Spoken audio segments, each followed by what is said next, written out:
Так, я ипотеку в этом месяце погасила? Надо бы еще зайти за продуктами. Что же приготовить сегодня на ужин? Такими были мысли Надежды Николаевны, которая шла в сторону своего дома. Женщина несла в руках огромные сумки. Одна была тяжелее другой, поэтому женщина то и дело меняла руки местами.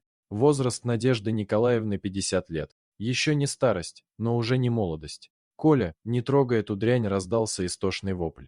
Крик был слышен с детской площадки.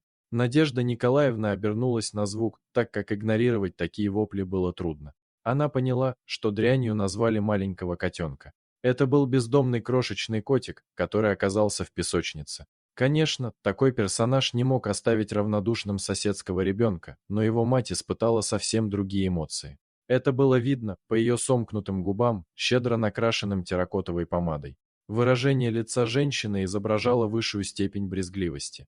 «Я его пасочками накормил. Сам слепил и покормил», — сказал маленький Коля. То, что котика покормили, было заметно по его мордашке, которая полностью была испачкана песком. Женщина забрала мальчика, а котик остался в песочнице один.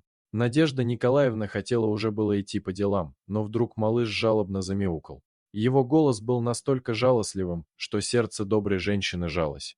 Две сумки больно сжимали руку, но поменять их местами Надежда Николаевна не могла. На другой руке сидел котик. Он довольно мурчал, немного царапал своими коготками кофту Надежды, давая понять, как сильно благодарен своей спасительнице.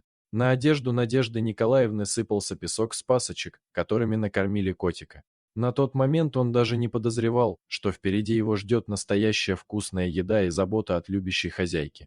«Какая же ты дрянь и гадость! Ты счастье и настоящая радость», — сказала Надежда Николаевна. Затем она открыла дверь и пустила в дом нового жителя. Дорогие зрители, подписывайтесь на канал, ставьте лайки, пишите комментарии. До новых встреч!